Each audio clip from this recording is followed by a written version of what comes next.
Sejam todos bem-vindos ao canal Companheiros da Luz. Leitura do livro Os Mensageiros, coleção A Vida no Mundo Espiritual, obra do Espírito André Luiz, por Chico Xavier. Observemos primeiramente o conteúdo de revelação destaque deste capítulo. Fala de Telésforo. Cesse para nós outros a concepção de que a Terra é o vale tenebroso, destinado a quedas lamentáveis, e agasalhemos a certeza de que a esfera carnal é uma grande oficina de trabalho redentor. Iniciemos então a leitura do capítulo 6. Advertências profundas. Irmãos nossos, prosseguiu Telésforo, sob o calor de sagrada inspiração.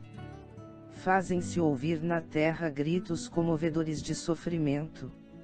Necessitamos de servidores que desejem integrar-se na escola evangélica da renúncia. Desde as primeiras tarefas do Espiritismo renovador, nosso lar tem enviado diversas turmas ao trabalho de disseminação de valores educativos. Centenas de companheiros partem daqui anualmente, aliando necessidades de resgate ao serviço redentor. Mas ainda não conseguimos os resultados desejáveis.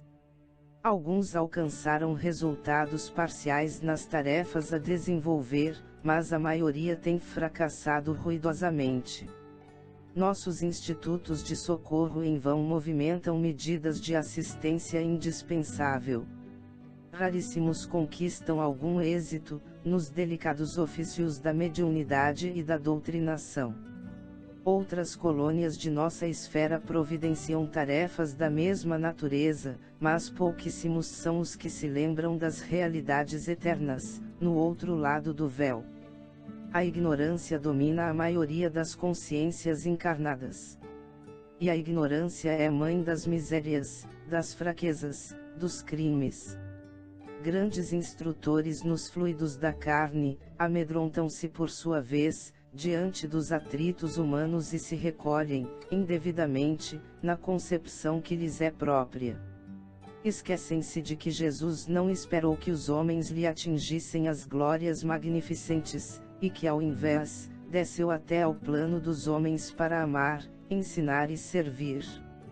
Não exigiu que as criaturas se fizessem imediatamente iguais a ele, mas fez-se como os homens, para ajudá-los na subida áspera.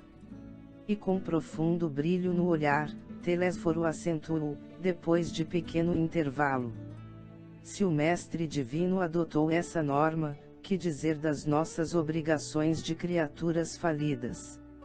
Abstraindo-nos das necessidades imensas de outros grupos, procuremos identificar as falhas existentes naqueles que nos são afins. Em derredor de nós mesmos, os laços pessoais constituem extenso campo de atividade para o testemunho. Cesse, para nós outros, a concepção de que a Terra é o vale tenebroso, destinado a quedas lamentáveis, e agasalhemos a certeza de que a esfera carnal é uma grande oficina de trabalho redentor. Preparemo-nos para a cooperação eficiente e indispensável. Esqueçamos os erros do passado, e lembremo-nos de nossas obrigações fundamentais. A causa geral dos desastres mediúnicos é a ausência da noção de responsabilidade e da recordação do dever a cumprir. Quantos de vós foram abonados aqui, por generosos benfeitores que buscaram auxiliar-vos, conduídos de vosso pretérito cruel? Quantos de vós partistes, entusiastas, formulando enormes promessas? Entretanto, não soubestes recapitular dignamente, para aprender a servir, conforme os desígnios superiores do Eterno. Quando o Senhor vos enviava possibilidades materiais para o necessário, regressavas à ambição desmedida. Ante o acréscimo de misericórdia do trabalho intensificado, agarrastes a ideia da existência cômoda. Junto às experiências afetivas, preferistes os desvios sexuais. Ao lado da família, voltastes à tirania doméstica. E aos interesses da vida eterna, sobrepusestes as sugestões inferiores da preguiça e da vaidade. Destes-vos na maioria, a palavra sem responsabilidade e a indagação sem discernimento, amontoando atividades inúteis. Como médiuns, muitos de vós preferieis a inconsciência de vós mesmos. Como doutrinadores, formuláveis conceitos para exportação, jamais para uso próprio. Que resultado atingimos? Grandes massas batem às fontes do espiritismo sagrado, tão só no propósito de lhe mancharem as águas. Não são procuradores do reino de Deus os que lhe forçam desse modo as portas, e sim caçadores dos interesses pessoais. São os sequiosos da facilidade, os amigos do menor esforço, os preguiçosos e delinquentes de todas as situações, que desejam ouvir os espíritos desencarnados, receosos da acusação que lhes dirige a própria consciência. O fel da dúvida invade o bálsamo da fé, nos corações bem intencionados. A sede de proteção indevida, açoita os seguidores da ociosidade. A ignorância e a maldade, entregam-se às manifestações inferiores da magia negra. Tudo porque, meus irmãos, porque não temos sabido defender o sagrado depósito, por termos esquecido, em nossos trabalhos carnais, que Espiritismo é revelação divina para a renovação fundamental dos homens. Não atendemos ainda, como se faz indispensável, a construção do reino de Deus em nós. Contudo, não abandonemos nossos deveres a meio da tarefa. Voltemos ao campo, retificando as semeaduras. O Ministério da Comunicação vem incentivando esse movimento renovador. Necessitamos de servidores de boa vontade, leais ao espírito da fé. Não serão admitidos os que não desejarem conhecer a glória oculta da cruz do testemunho, nem atendem aqui os que se aproximem com objetivos diferentes. Aqui estamos todos, companheiros da comunicação, endividados com o mundo, mas esperançosos de êxito em nossa tarefa permanente. Levantemos o olhar. O Senhor renova diariamente nossas benditas oportunidades de trabalho.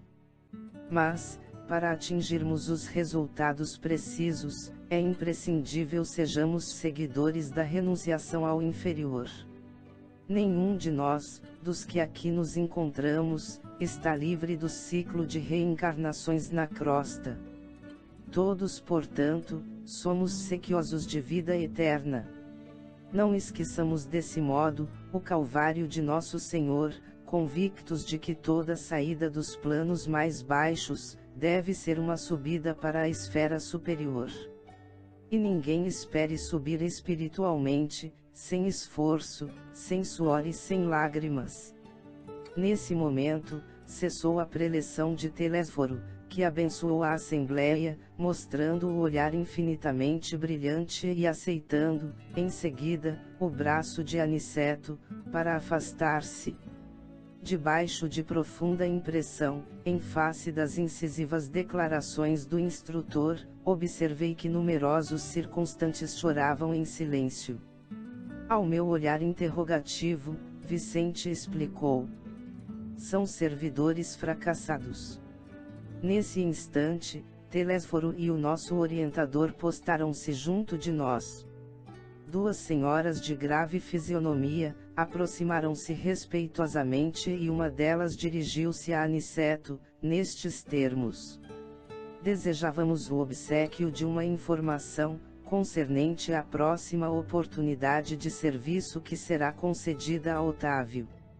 O Ministério prestará esclarecimentos, respondeu o interpelado atencioso. Todavia, tornou a interlocutora. Ousaria reiterar-lhe o pedido.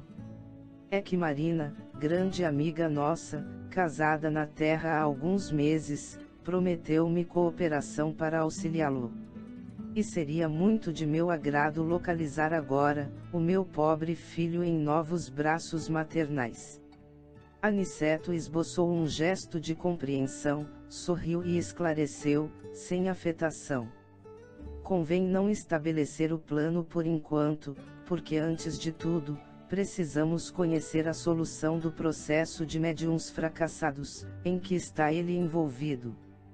Somente depois, minha irmã.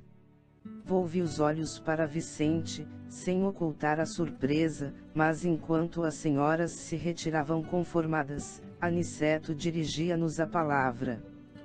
Tenho serviços imediatos, em companhia de Telésforo. Deixo-os a todos, em estudos e observações aqui no centro de mensageiros. Retirou-se Aniceto com os maiores, e um companheiro declarou alegremente: podemos conversar. Nosso orientador, explicou-me Vicente solícito. Considera trabalho útil toda conversação sadia que nos enriqueça os conhecimentos e aptidões para o serviço. Pelas nossas palestras construtivas, portanto, receberemos também a remuneração devida à cooperação normal. Curioso e surpreendido, indaguei. E se eu tentasse voltar aos assuntos inferiores da terra, esquecendo a conversação edificante? Vicente sorriu e retrucou: o prejuízo seria seu, porque aqui a palavra define o espírito, e se você fugisse à luz da palestra instrutiva, nossos orientadores conheceriam sua atitude imediatamente, porquanto sua presença se tornaria desagradável e seu rosto se cobriria de sombra indefinível. Chegamos ao final deste capítulo. Não percam o próximo de número 7, a queda de Otávio. Muito obrigado, boa reflexão, que Jesus abençoe a todos.